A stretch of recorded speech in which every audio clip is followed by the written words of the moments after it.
Akibat isu beras plastik, omzet beras di Pasar Induk Cipinang, Jakarta Timur menurun. Persatuan Pengusaha Beras Indonesia menilai ada kejanggalan dan motif tertentu dalam kasus ini. Peredaran beras plastik di pasaran menyebabkan omzet penjualan para pedagang beras menurun. Seperti yang dirasakan oleh Ida, pedagang beras di Pasar Induk Cipinang, Jakarta Timur. Sejak isu beras plastik bergulir, ia merugi 30%. Meski begitu, Ida tak resah untuk mengembalikan kepercayaan konsumen. Sejumlah promosi ia lakukan, termasuk lebih hati-hati mengambil pasokan beras. Ya, saya sekarang kalau menjual beras itu jadi seperti orang promosi lagi. Jadi harus bisa meyakinkan pembeli supaya pembeli itu yakin bahwa ini bukan beras plastik, beras asli gitu. Lain halnya dengan Muhimin, penjualan beras di tokonya tak merugi. Kepercayaan dan penjelasan ia kerap gunakan untuk kepuasan pembeli.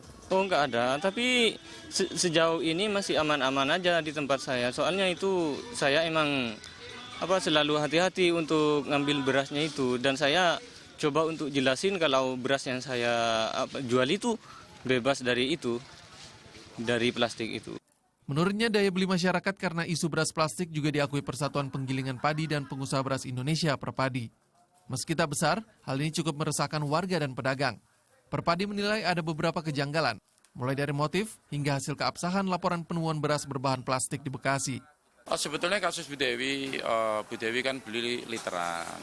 Sisanya juga pasti ada, karena satu karungan itu 65 liter. Kalau 65 liter diambil sama Bu Dewi 5 liter, sisanya kan ada 60, itu kan dikonsumsi dengan orang lain juga. Kenapa orang lain nggak ada masalah, cuma Bu Dewi aja satu. Kedua, Bu Dewi beli beras kan ketahuan dari Pak Sembiring tersebut. Kalau toko tersebut kan beli katanya kan dari Kerawang, ya gampang aja dari Pak Sembiring.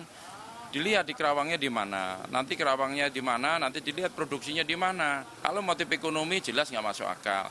Justru kalau itu tahu-tahu ada biji plastik, itu malah ada kecurigaan itu dari mana biji plastiknya. Perpadi juga meyakini tak ada motif ekonomi dari kasus ini. Sebab tak ada untung dari penjualan biji plastik yang nyatanya jauh lebih mahal daripada beras. Peredaran beras plastik menjadi perhatian belakangan ini. Minggu pekan lalu, seorang pedagang bubur di Bekasi, Dewi Septiani, melaporkan mendapat beras serupa plastik yang ia beli dari toko langganannya. Kepolisian langsung mengamankan agen yang diduga menjual beras plastik tersebut. Hingga kini, Badan POM masih meneliti dan menguji kandungan dalam sampel beras yang dipermasalahkan itu. Tim Liputan melaporkan untuk NET.